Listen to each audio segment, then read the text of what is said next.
Hi hello welcome to our channel. నేను మీ journalist Sai. Jubilee Hills లో అధికార కాంగ్రెస్ విపక్ష బీఆర్ఎస్ ల గురించే ఎక్కువ చర్చ వినిపిస్తూ ఉంది. అదే సమయంలో ఇక్కడ బీజేపీ కూడా ఉంది కదా. ఆ పార్టీ గతంలో ఎవరైతే అంటే 2023 ఎలక్షన్స్ లో దీపక్ టికెట్ ఇచ్చారో అతనికి టికెట్ ఇచ్చారు.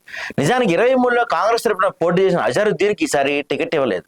అక్కడ అభ్యర్థి మారారు. బీఆర్ఎస్ విషయం తీసుకుంటే మాగంటి ఫ్యామిలీ నుంచి సతీమణి సునీత పోటీలో ఉన్నారు. ఆమె కూడా అభ్యర్థి అక్కడ. దాంతో తామే పాత అభ్యర్థితో బరిలో ఉన్నామని తమకు అన్ని కలిసి వచ్చే అంశాలని బీజేపీని డమ్మీ పార్టీగా కాంగ్రెస్ చెప్తా వస్తుంది. మంత్రి పొన్నం ప్రభాకర్ అయితే బీజేపీకి పెద్దగా ఓట్లు వచ్చేది అసలు ఆ పార్టీ ప్రభావం లేదని చెప్తున్నారు. అయితే దీని మీదనే బీజేపీ నేతలు మండిపడుతున్నారు.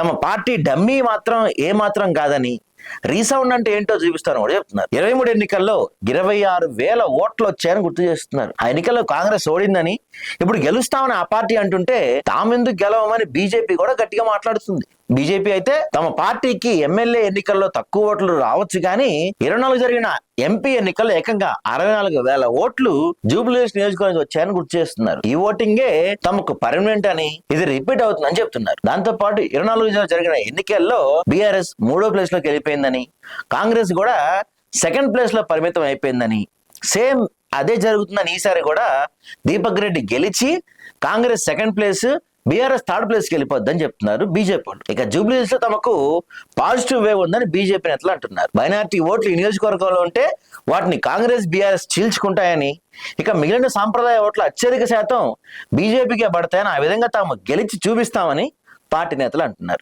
ఇక లోక్సభ ఎన్నికల నాటి నుంచే ట్రెండ్ మారిందని, పైగా నియోజకవర్గంలో ప్రత్యేక పరిస్థితులు కూడా ఉన్నాయని చెప్తున్నారు బీజేపీ వాళ్ళు. మరి బీజేపీ ధీమా గెలుస్తుందా? ఆ పార్టీ జూబ్లీహిల్స్ ఎన్నికల్లో విజయం సాధిస్తుందా? లేక ఈ మాటలన్నీ తమ ఓట్లను మరింతగా పెంచుకోవడానికి అన్న చర్చ అయితే ఉంది.